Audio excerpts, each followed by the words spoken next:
Bonsoir à toutes et à tous. Merci de vous être connectés pour ce LinkedIn Live. Vous êtes très nombreux à nous suivre et c'est une bonne nouvelle parce que ce soir, nous allons parler sport, nous allons parler science et nous allons parler performance.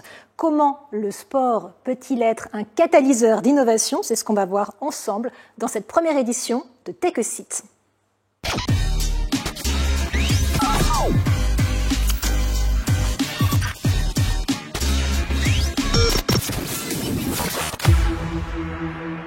Alors pour vous toutes et tous qui nous regardez, sachez que vous pouvez poser vos questions à tout moment dans ce live et pas nécessairement à la toute fin.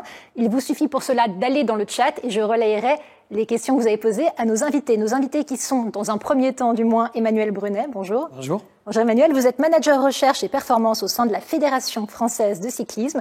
On a le plaisir d'avoir également avec nous Georges Soto-Romero. Bonjour Georges. Bonjour. Vous êtes spécialiste dans l'analyse et l'architecture des systèmes au LAS CNRS. Et puis Steve Peguet, directeur scientifique chez Alten. Bonjour Steve. Bonjour. Merci beaucoup d'être avec nous. Alors avant de démarrer notre discussion, j'aimerais qu'on regarde ensemble une vidéo de la championne d'Europe de cyclisme féminin. C'est une femme énergique, une femme courageuse, une femme déterminée. Il s'agit d'Audrey Cordon-Rago. Elle n'a pas pu être avec nous ce soir, elle s'en excuse, mais on va néanmoins regarder cette vidéo qu'elle a enregistrée. On l'écoute.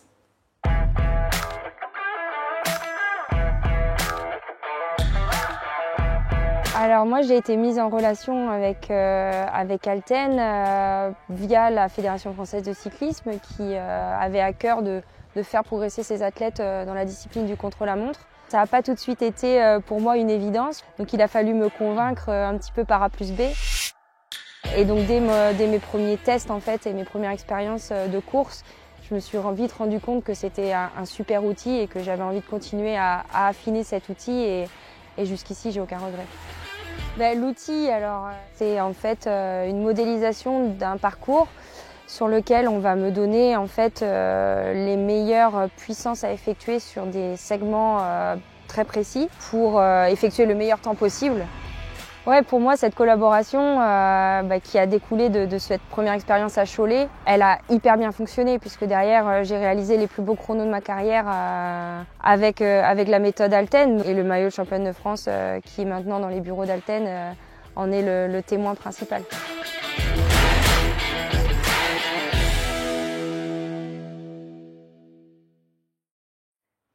On va démarrer avec vous, Emmanuel Brunet, si vous voulez bien. On entendait à l'instant Audrey Cordon-Rago et elle le disait elle-même, l'optimisation, elle n'a de sens qu'avec la collaboration des athlètes. Et cette collaboration, eh bien, elle ne va pas forcément de soi. Alors comment est-ce que vous vous y prenez pour les impliquer ?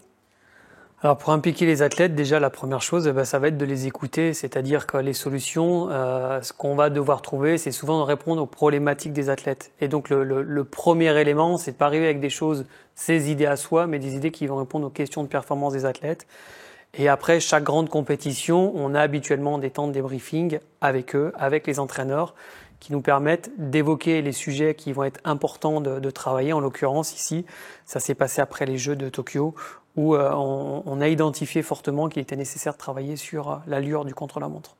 Alors effectivement, la course contre la montre, on va continuer d'en parler, notamment avec vous, Steve Peguet, parce que l'idée, c'est de se dépasser dans un défi sportif.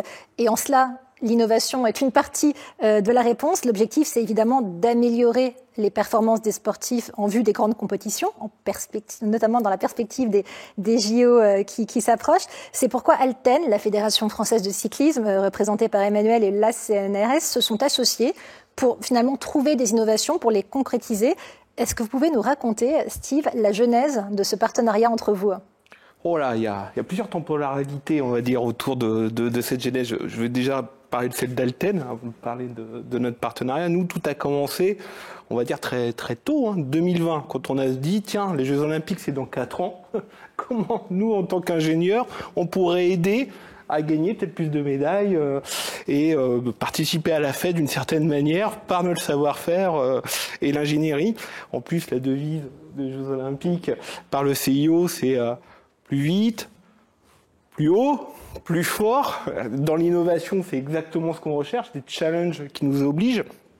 Que tu connais bien, c'est pratiquement ton leitmotiv au quotidien dans ta fédération, dans ta discipline. Et en fait, au bout d'1 an, on avait travaillé autour de ça en laboratoire, on s'est vite rendu compte que seul, on n'allait pas très vite, haut et fort. Et ça tombait bien parce que la devise du CIO venait de changer. Ils avaient rajouté un mot qui est ensemble. Peut-être que c'était pour les sports collectifs. Mais surtout, nous, on s'est rendu compte qu'on avait besoin d'aide. Et là, heureusement, on a rencontré Georges, qui était un peu l'entremetteur de nous trois, qui nous a dit, venez, moi, ça fait 10 ans que je travaille avec la Fédération française de cyclistes, et on pourrait peut-être avoir besoin de vous pour accélérer ce qu'on a démarré depuis plusieurs années avec la Fédération. Je pense que tu peux peut-être mieux raconter que moi cette genèse de par l'historique que tu portes. Alors, pour ce qui me concerne, c'est vrai que Steve, déjà, je te remercie et je remercie Alten parce que ça a permis de passer à une échelle beaucoup plus vite sur des développements et des idées que nous avions initiés avec Manu il y a 10 ans à peu près, 2024-2014. À peu de choses près, nous avions initié avec une thèse CIFRE, donc un format de doctorat. Et puis, l'arrivée d'Alten dans ce partenariat après 2020-2021 a fait que ça a permis d'apporter de l'expertise, de la ressource humaine supplémentaire et de franchir un cap, d'aller beaucoup plus vite sur des idées de coin de table, des idées qui étaient restées orphelines parce qu'on n'avait pas assez de bras, tout simplement, avec Manu pour pouvoir les porter. Et ça a permis, du coup, d'arriver à des choses très, très concrètes, dont l'exemple de... Vous avez dit à l'instant, elle est beaucoup plus vite dans des idées, elle est aussi beaucoup plus vite dans le contre-la-montre. Emmanuel en parlait tout à l'heure. On le sait, le temps est un facteur essentiel pour tous les athlètes. Et évidemment, le cyclisme ne fait pas du tout exception à la règle. On le sait, quelques secondes peuvent vraiment faire la différence entre une médaille ou un souvenir. Et tout ça, ça dépend évidemment bien sûr de l'athlète, de son entraînement, de son endurance, de sa détermination. Mais il y a également toute une série d'autres facteurs qui peuvent vraiment donner au cycliste un avantage nécessaire pour sortir vainqueur. Lesquels ?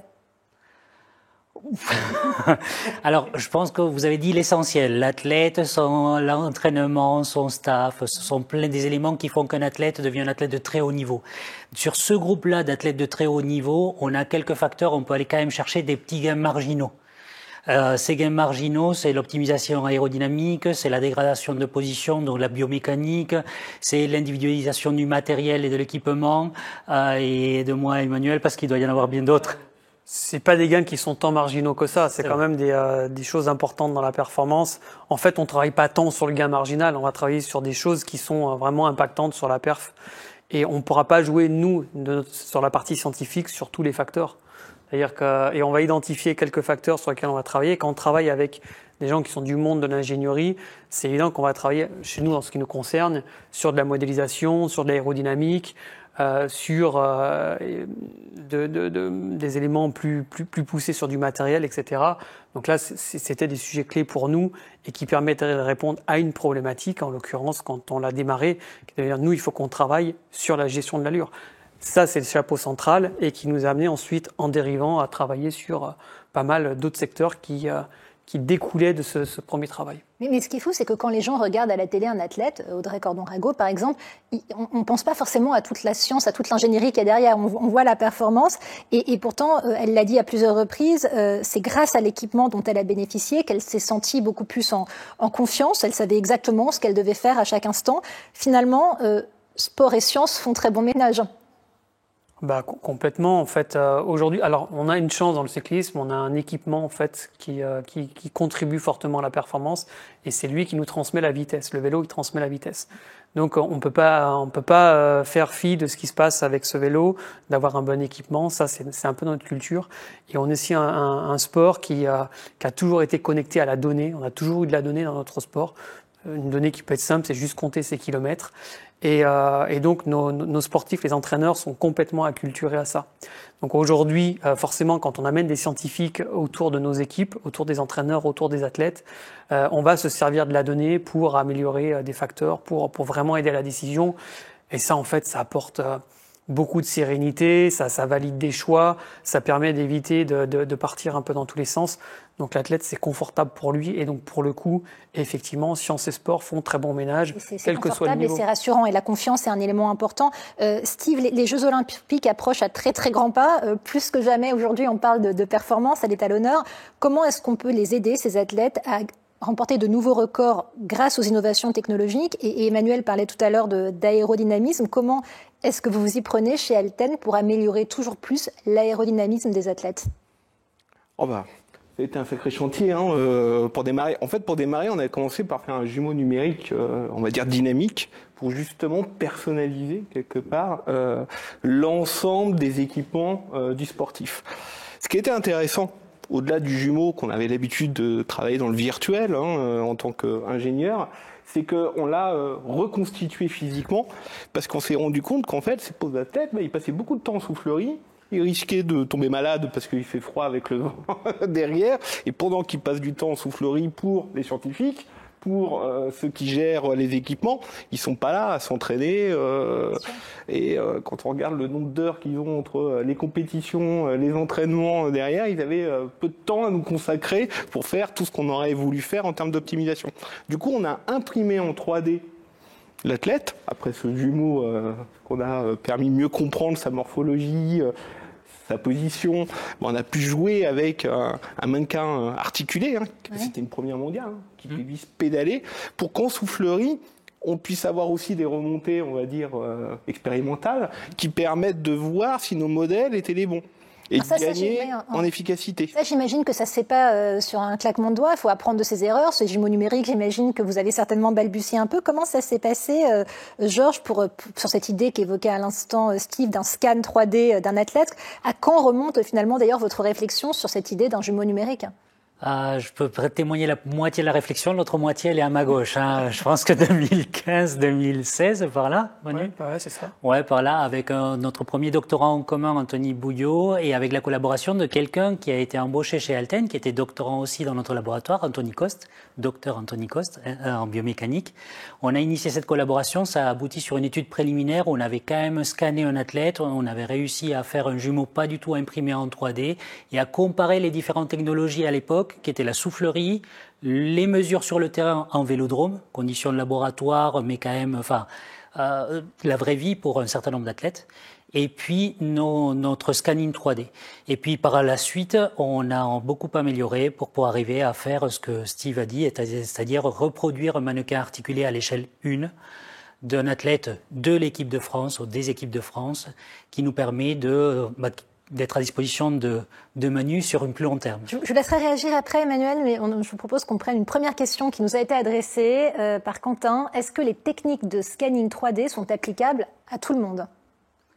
Alors, oui, aujourd'hui, on peut scanner tout type de sujet, que ce soit humain ou matériel. On scanne, par exemple, désormais pour du travail de chirurgie dentaire, comme on peut scanner des grands objets, des ailes d'avion ou des choses pour des modélisations, des fabrications plus larges.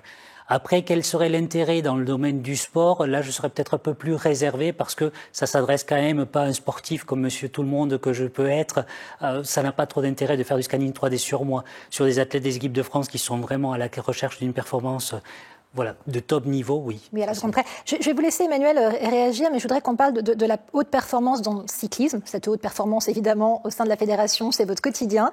Vous travaillez notamment sur la gestion de l'effort, évidemment. Comment déterminer la meilleure façon de gérer un parcours? Comment est-ce qu'on fait pour calculer la puissance optimale que le cycliste doit appliquer, pour ainsi dire, dans chaque segment?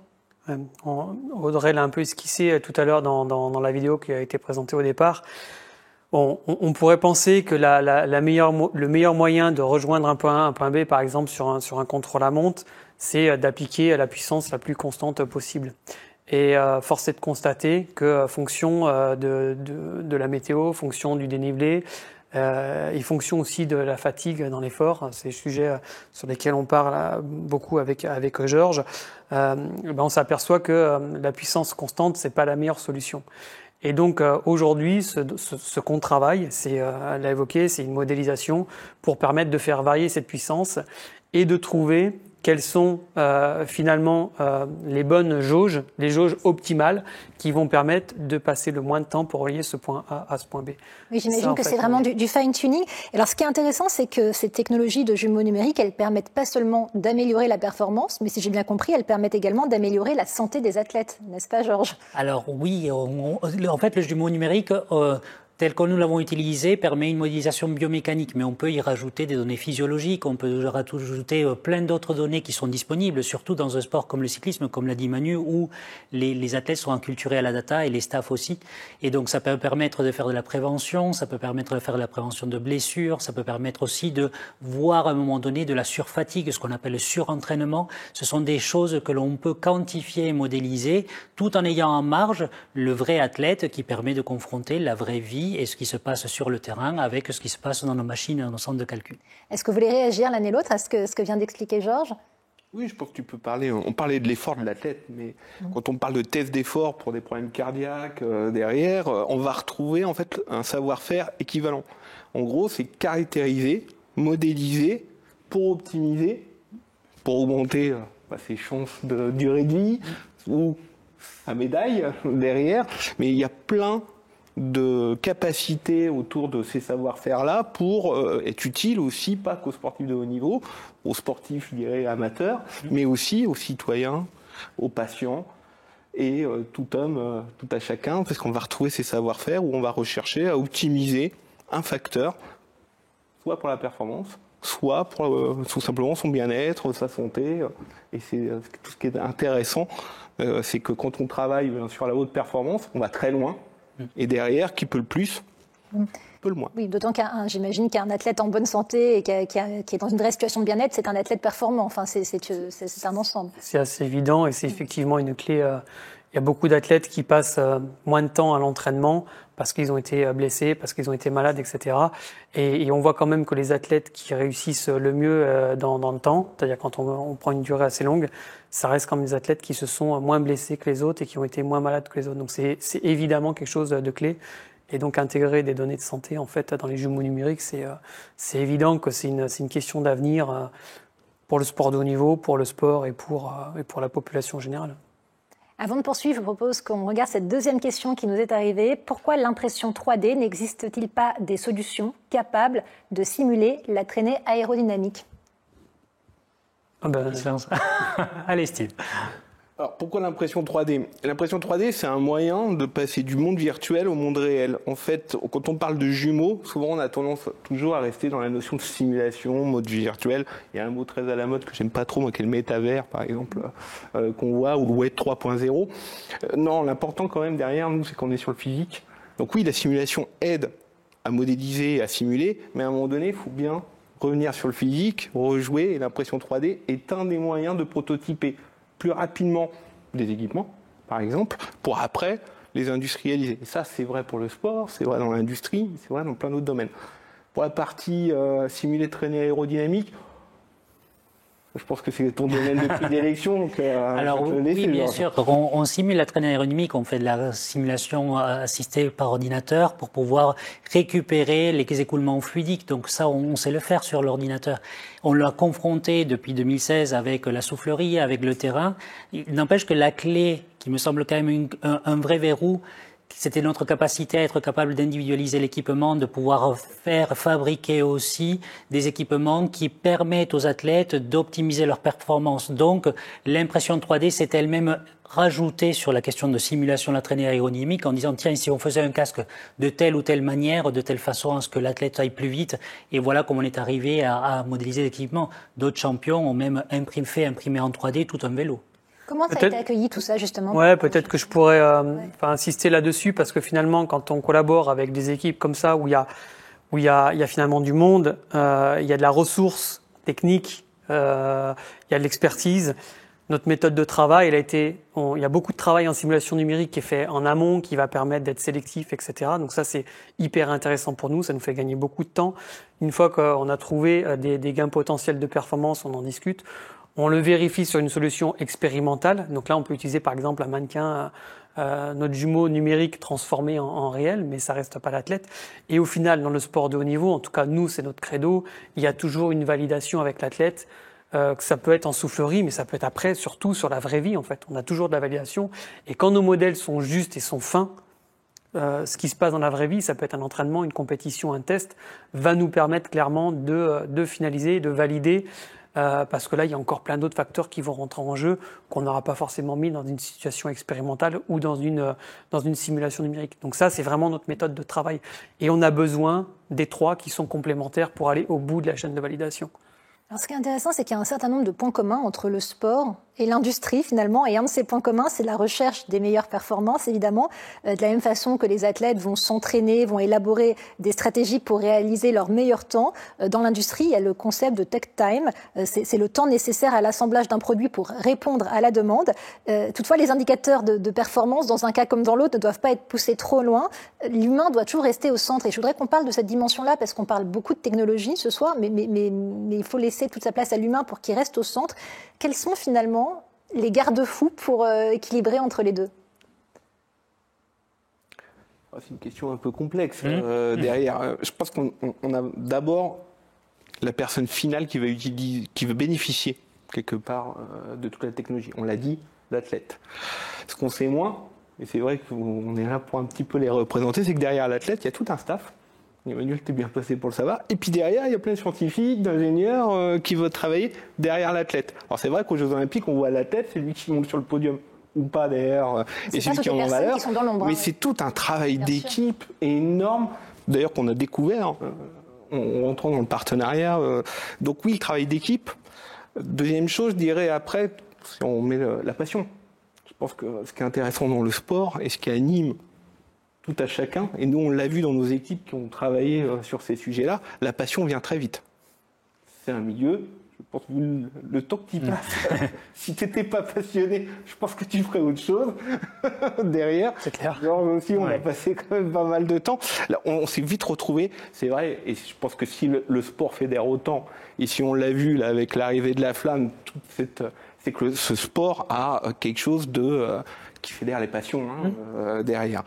Et le troisième, qu'on parle moins, c'est la confiance.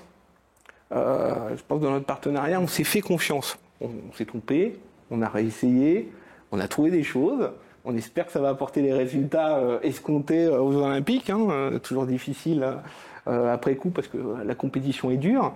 Mais je pense que, on l'a vu avec Audrey, c'est que cette confiance, elle grandit au fur et à mesure. Pourquoi? Parce que l'athlète, et c'est surtout vrai quand on a une athlète qui a quelques années d'expérience derrière, en fait, elle développe beaucoup d'intuition sur sa discipline.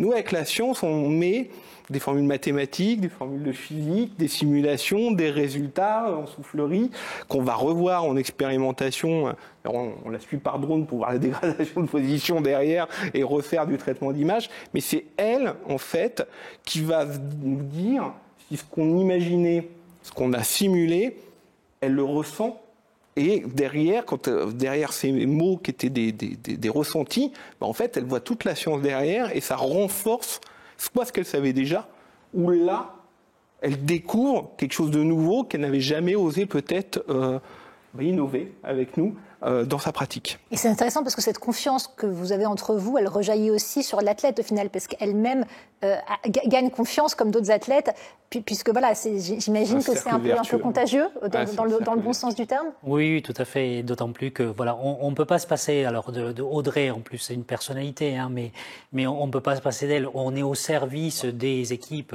et des staffs et de l'athlète. On peut imaginer des casques, des prolongateurs, des vélos, des roues, tout ce que vous voulez, des capteurs. Et c'est quand même l'athlète qui, à un moment donné, les porte, fait ce choix-là, confronte, nous challenge.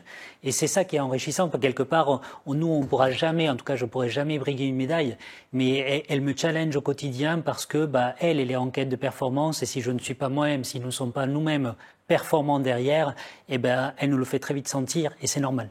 Un dernier mot peut-être, Emmanuel, sur la question de l'humain qui doit rester au centre. C'est clé parce que le jour J, c'est-à-dire le jour de la compétition, l'humain, l'athlète, il doit décider les choses rapidement pour fournir un effort sur lequel finalement il n'a pas le temps. Donc on évoque la question de confiance, la question de sérénité, la question de sécurité aussi. Enfin, c'est clé. Et donc ça reste toujours, en tout cas nous, c'est notre façon de travailler, l'athlète qui valide tout ce qu'on fait en fait. Voilà. Alors, les JO approchent. Un petit mot peut-être juste par rapport à l'état d'esprit dans lequel vous êtes par rapport à cet événement planétaire. Déjà très stimulé, plutôt chanceux en fait de pouvoir travailler depuis de longues années. Aujourd'hui, je commence vraiment à échanger ça avec Georges avant d'arriver. Je commence vraiment à mesurer l'impact de beaucoup d'éléments qui arrivent, qui se convergent et qui se cumulent. Et on sent, nous, aujourd'hui, des athlètes et des équipes qui sont en train de franchir des marches. Et donc, on a hâte, j'ai hâte de vivre la quinzaine. Vous avez hâte d'y être, mais ça approche. Alors, le monde du sport, c'est un laboratoire de recherche et d'innovation, on vient d'en parler, en stimulant les avancées technologiques pour améliorer les performances des athlètes et des équipements. Et finalement, le sport ouvre un éventail de possibilités gigantesques qui peuvent d'ailleurs avoir des applications directes. On en a parlé dans d'autres domaines, de la santé au transit, en passant par l'ergonomie, l'industrie, le design et j'en passe.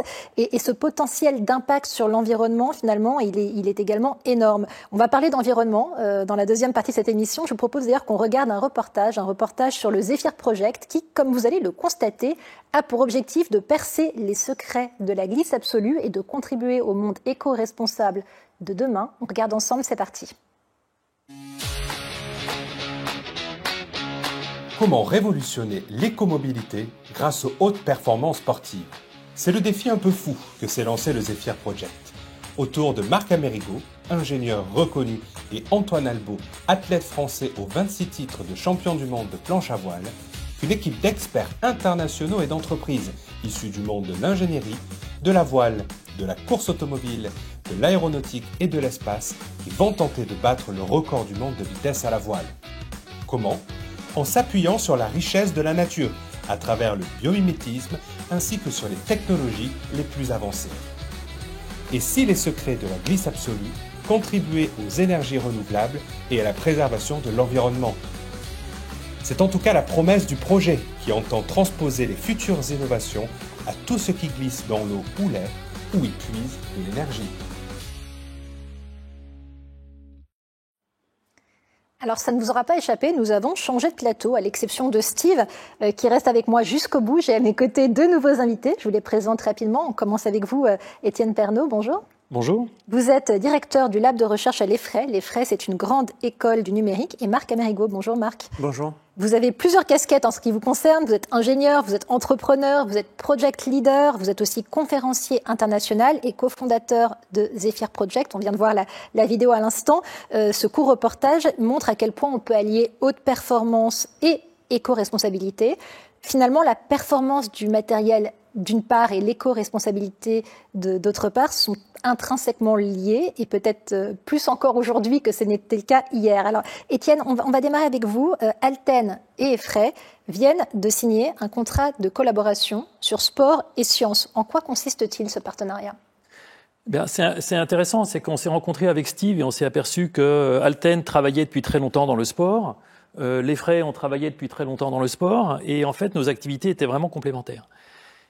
Et il y a une chose qui n'était pas complémentaire, c'est notre état d'esprit, je trouve. On était, en termes de culture, vraiment la même culture très cohérente, en termes de pragmatisme, en termes opérationnel, en termes de garder le sportif au centre, de garder l'humain au centre. Et toujours, on n'est pas là pour se faire valoir, on est là pour aider le sportif. Et alors, dans quelle mesure, comment vous allez mettre en commun vos moyens et vos compétences au service du sport de haut niveau? Et avant de vous laisser répondre, je rappelle aux personnes qui nous suivent que vous pouvez là aussi poser vos questions à tout moment et pas nécessairement à la toute fin. Comment est-ce que je demandais comment est-ce que vous allez donc mettre en commun vos moyens et vos compétences avec Alten? Déjà, il y a le projet Zephyr qui est un super terrain de jeu pour nous, quoi. Donc, on va mettre tout ce qu'on a appris dans les autres sports. On travaille pour beaucoup d'autres sports, la fédération de natation, badminton, cheval. Et donc, tout ce qu'on a appris là, en tant que laboratoire de recherche, eh bien, on va essayer de l'appliquer pour le projet Zephyr. Il y a le projet Zephyr et puis il y a aussi la dynamique Science 24, qui est un programme de recherche collectif. Là aussi, j'imagine que c'est... Science 24, c'est passionnant, oui. Donc, c'est un programme de recherche collectif avec une quinzaine d'écoles d'ingénieurs qui a été créé vraiment pour mettre les laboratoires de recherche au service des fédérations. Et donc, chaque fédération vient avec ses problèmes et ensuite, on regarde quel laboratoire de recherche peut aider les fédérations. D'accord. À l'EFRAY, nous, on s'est spécialisé dans tout ce qui est suivi, localisation de l'athlète, à base d'intelligence artificielle, à base de vidéos, à base d'objets connectés. Et en fait, ce besoin, il est commun dans beaucoup de fédérations. Et donc, ce qu'on a appris là avec certaines fédérations, on va pouvoir l'utiliser pour le projet Zephyr. Alors Marc, vous avez également signé un partenariat majeur sur sport innovation avec Alten. Peut-être pour commencer, en quoi consiste ce partenariat et qu'est-ce que vous en attendez ? Je dirais qu'aujourd'hui, on a une vraie croisée des chemins dans notre monde. C'est-à-dire que d'un côté, on se préoccupe de la planète et des ressources. Et puis à côté de ça, on a des évolutions technologiques majeures. Donc tout l'objet de ce projet qui a 4 ans maintenant, c'est vraiment d'associer ces deux dimensions, montrer qu'on est capable de faire de la très haute performance tout en ayant cette dimension éco-responsable. Et ça, c'est possible aujourd'hui parce qu'il y a eu des grandes évolutions dans le calcul, la simulation numérique, des très grandes évolutions. On en a parlé un petit peu avec l'impression 3D, donc tout ce qui est fabrication additive. On observe la nature aujourd'hui au niveau du biomimétisme différemment, de façon très scientifique, c'est-à-dire on comprend les architectures du vivant et on est capable de les modéliser. Et puis il y a une autre dimension qui est clé, c'est la data. Donc on va, comme vous le faites à l'Effray, c'est ce qu'on va faire ensemble en partie, il y a cette data qu'on est capable aujourd'hui de comprendre, toutes ces données embarquées qu'on est capable de comprendre, d'analyser. Et on est à une vraie croisée des chemins, on est capable aujourd'hui de mettre les moyens, de rendre quelque chose d'éco-responsable, de durable, tout en étant dans la performance. Alors vous l'avez dit, l'Effray est dans la boucle de ce partenariat. Est-ce que vous avez observé, Étienne, un attrait particulier de la part des jeunes talents présents au sein de l'Effray par le biais de cette initiative? On sait que les jeunes sont particulièrement intéressés par tous ces sujets d'éco-responsabilité. Sur les sujets d'éco-responsabilité, ils sont très sensibles. Sur le sujet du sport, ils sont extrêmement sensibles sur le sujet du sport. Et donc là, c'est vrai que c'est un beau rassemblement des deux. Et ensuite, moi, surtout, ce qui me plaît pour les jeunes, c'est l'aspect pédagogique, en fait. On voit bien qu'entre rechercher l'excellence dans les études et rechercher l'excellence dans une performance, finalement, c'est la même chose. Ça demande une grande motivation, ça demande de la persévérance, ça demande des efforts, ça demande de la résilience, ça demande tout ça. Donc, en fait, pour les jeunes, pédagogiquement, c'est excellent de les faire travailler sur le domaine du sport. J'imagine. Alors, Steve Alten a travaillé également, on parle des différents partenariats, il y a également un partenariat dans le cadre du think tank DigiWorld Institute. Et là, c'était une étude sur le thème science et innovation. L'objectif, c'était finalement d'optimiser la quête de haute performance sportive. C'était ça l'objectif de cette étude? Toutes les personnes que vous voyez là ont contribué. L'objectif de cette étude, donc c'était une commission, le sport et le numérique. Donc, l'Effray est bien placé pour en parler. Le projet Zephyr, on est en plein dedans avec des objectifs aussi beaucoup plus larges que la haute performance derrière. Et l'objectif de ce think tank, c'est aussi de faire la liaison entre le public et le privé.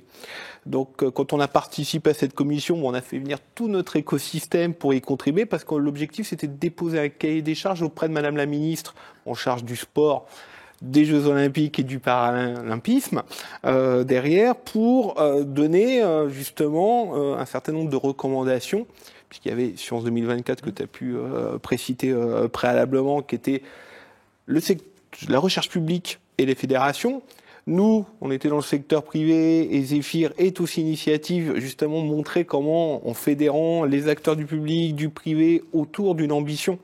C'est une ambition de battre le record du monde de vitesse à la voile. C'est une belle invitation tout en décarbonisant ce sport qui, tu pourras en témoigner, a quelques problématiques. Voilà, avec quelques chiffres, moi qui m'a en tout cas bluffé derrière. Et on a fait 3 recommandations qui sont un petit peu une synthèse d'ailleurs de ce qu'on a pu dire préalablement. C'est 1, oui, le sport est un super laboratoire d'innovation. Et qu'est-ce qu'on doit faire après les Jeux Olympiques? Science 2024, il faut que ça perdure. Et 2, il faut que ça fédère les activités publiques, les activités privées autour de la fédération et de l'athlète. Ce qu'on disait derrière, l'objectif, c'est évidemment de l'athlète. Et avec Antoine Albaud, tu peux en témoigner. Il fédère autour de lui derrière. Le 3e derrière, qui était de valoriser tout ça, parce qu'aujourd'hui, on voit le résultat sportif, mais on valorise peu tout ce qu'on disait derrière. Et c'était l'objectif aussi, c'était de faire savoir que derrière la performance sportive, il y a énormément d'innovation, mais aussi que ça puisse permettre de réconcilier le citoyen avec la technologie.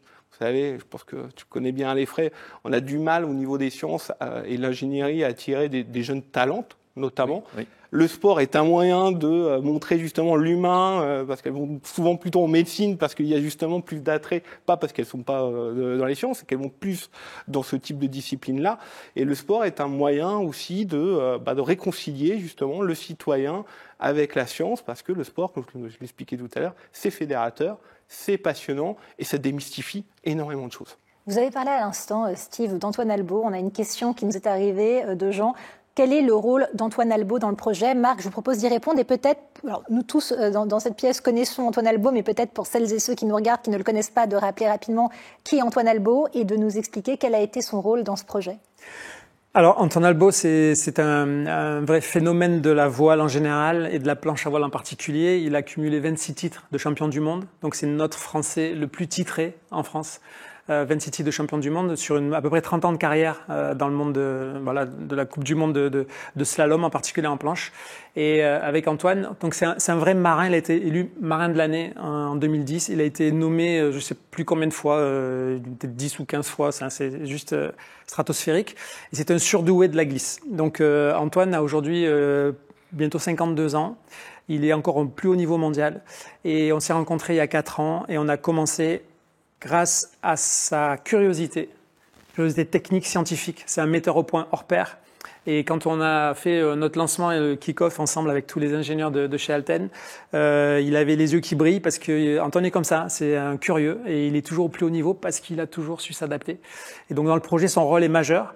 Il est de tester du matériel, de donner son ressenti, d'avoir des vrais feelings, je dirais, liés à son expérience.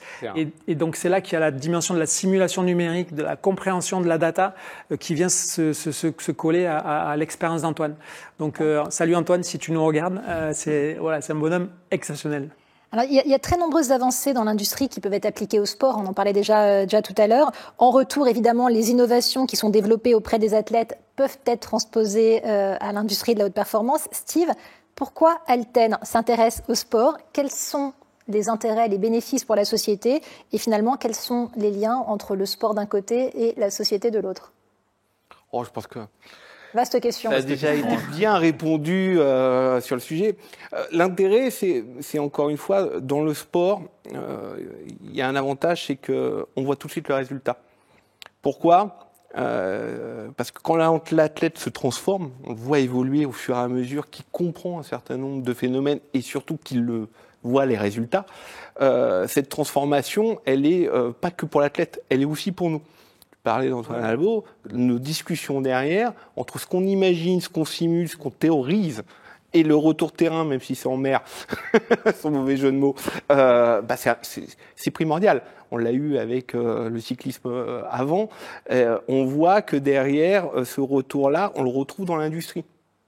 Mais sur des temps plus longs. Parce que souvent, tu connais bien aussi dans le digital, quand on va travailler, ces ruptures, ces innovations, on va parler beaucoup plus de transformation d'organisation, des entreprises. Et ça, c'est peut-être beaucoup plus long que ce qu'on peut voir autour de l'athlète où quelque part le résultat est tout de suite visible.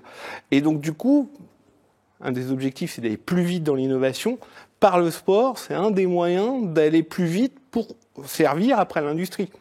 Et ça, c'est vraiment intéressant. L'inverse est aussi vrai.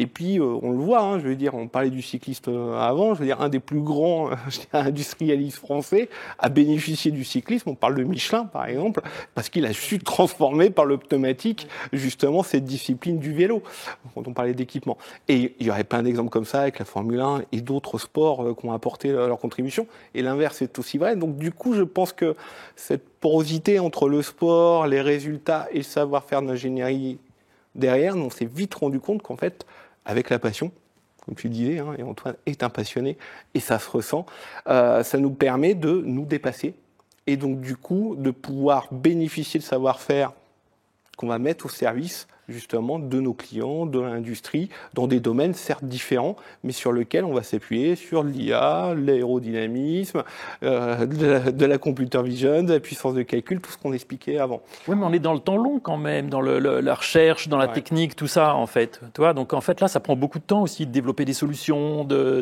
développer tout ça, quoi. Je veux dire, un sportif, je sais pas, ça prend... combien 4 ans, 8 ans, enfin c'est un cycle olympique, quoi. Et nous, un doctorant, c'est un cycle, c'est 4 ans aussi. Donc il y a quand même un temps long quand même dans la science et le sport, non? Tu as raison, et c'est ce qui est difficile à fédérer, c'est ce qui est difficile à trouver, et c'est ce qui est intéressant dans le projet Zéphyr, parce que je pense que tu peux en parler. Justement, on a essayé de se dire, fort de ce qu'on a pu voir dans le passé, à trouver des temps courts dans ce temps long. C'est une sorte de résilience dans le temps et dans le même temps, en fait, il faut être capable. C'est un peu l'approche SpaceX. On peut se permettre de les citer, mais c'est on avance dans l'ingénierie et de la compréhension. Et puis derrière, on peut très vite prototyper. Et donc, grâce en particulier à l'impression 3D, on peut prototyper très vite, tester, avoir de la data et tourner en boucle. Donc, c'est un petit peu comme s'il y avait de la profondeur. On a un temps long qui est de la compréhension numérique, de la simulation.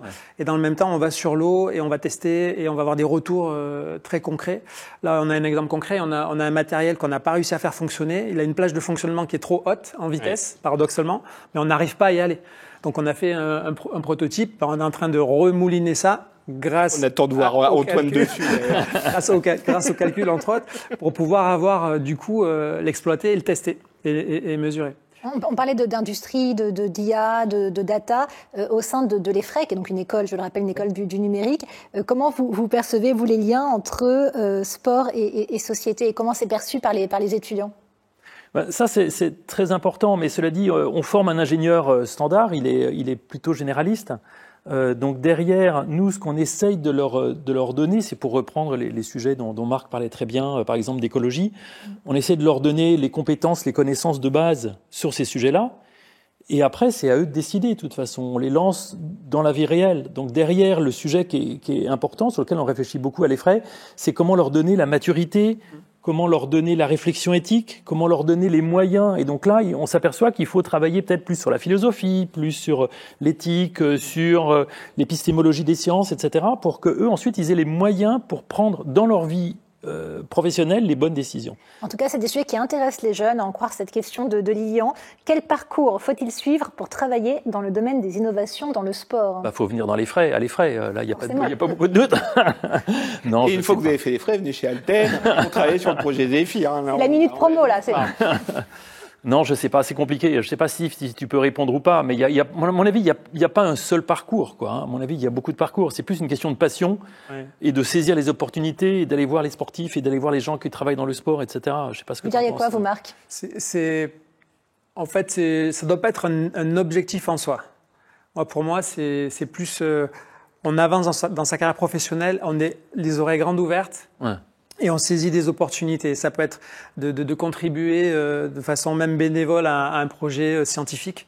Et puis du coup, ça ouvre des portes parce qu'on rencontre des gens. Donc je vois plus ça comme ça. Ça doit avoir du sens.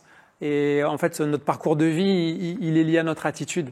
Donc un jeune, aujourd'hui, j'ai envie de lui dire, vas-y, prends ta première expérience. Ne sois pas à vouloir choisir quelque chose. Prends l'expérience. L'état d'esprit, finalement. Et puis l'état d'esprit fait que tu vas t'orienter naturellement vers quelque chose comme ça.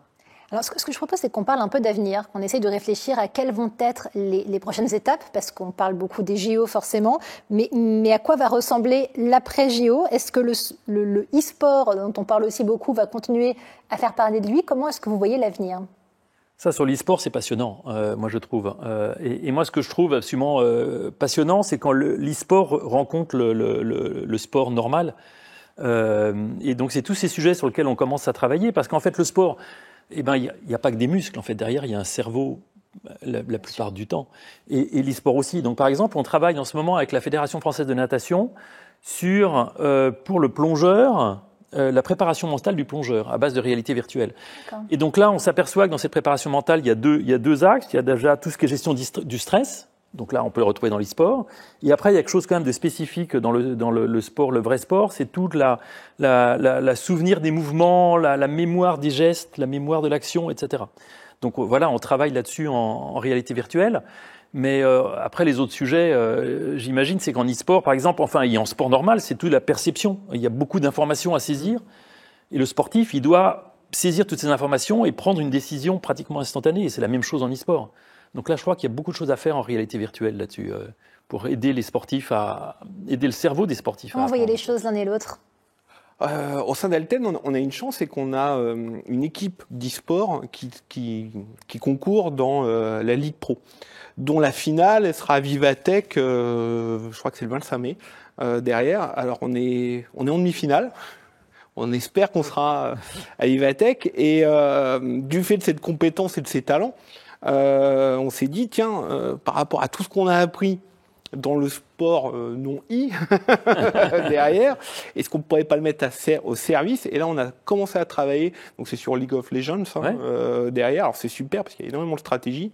Plus stratégie dans un monde ouvert, c'est pas comme les échecs, etc. Où là, ça fait longtemps que l'ordinateur bat l'humain. Sachez que, par exemple, pour League of Legends, aujourd'hui, l'ordinateur ne sait pas battre l'humain. Ça, c'est intéressant. Et je me suis surtout rendu compte que c'est sportif, oui.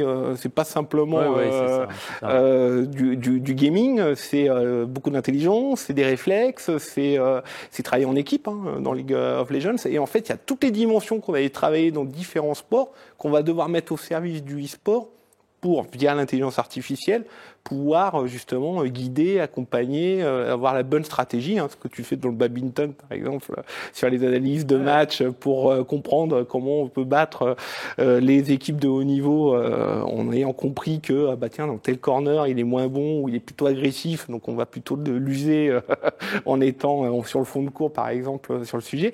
Et c'est la même chose et donc c'est intéressant. Par contre, ce que tu disais est juste, c'est que pour pouvoir apporter cette intelligence, il nous faut de la donnée.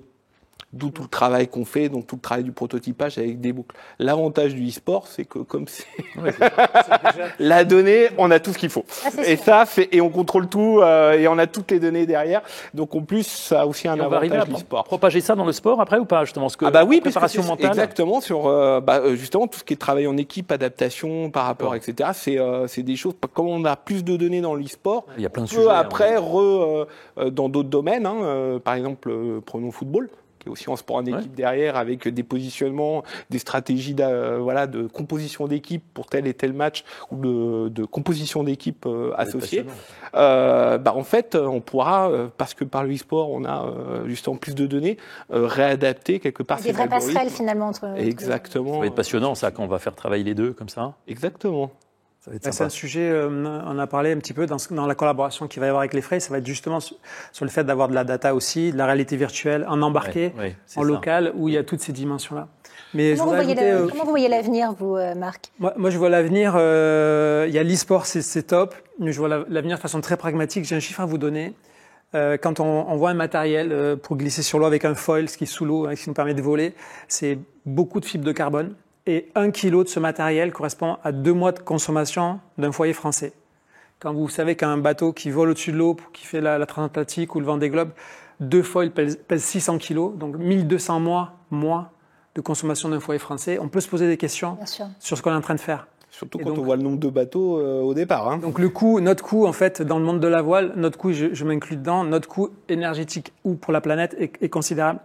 Et c'est là qu'on a ce gros virage, parce qu'il y a le savoir-faire dans la simulation, parce qu'on est capable d'observer le vivant, parce qu'on est capable de le fabriquer de façon différente.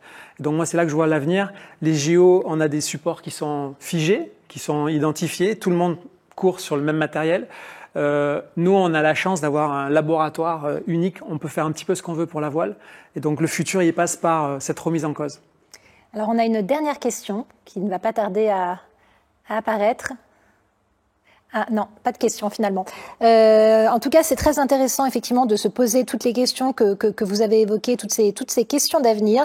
Le live touche à sa fin et je voulais vous remercier toutes et tous qui nous avez suivis et puis vous tous qui avez participé à la qualité de ce live. Ça permet de comprendre comment l'innovation dans le sport permet de repousser en permanence les limites même de l'imaginable, j'ai envie de dire, et influence la haute performance dans l'industrie. Je voulais vous inviter, vous toutes et tous qui nous suivez, à découvrir la 3e édition du magazine Alt, qui est une édition dédiée au sujet que nous avons abordé ce soir, à savoir le sport et l'innovation. Vous pouvez la retrouver sur le site d'Alten. Alten, qu'on remercie également d'avoir organisé ce moment de partage que vous pourrez retrouver très très bientôt en replay dans son intégralité également sur le site d'Alten. Belle soirée à toutes et à tous. À bientôt.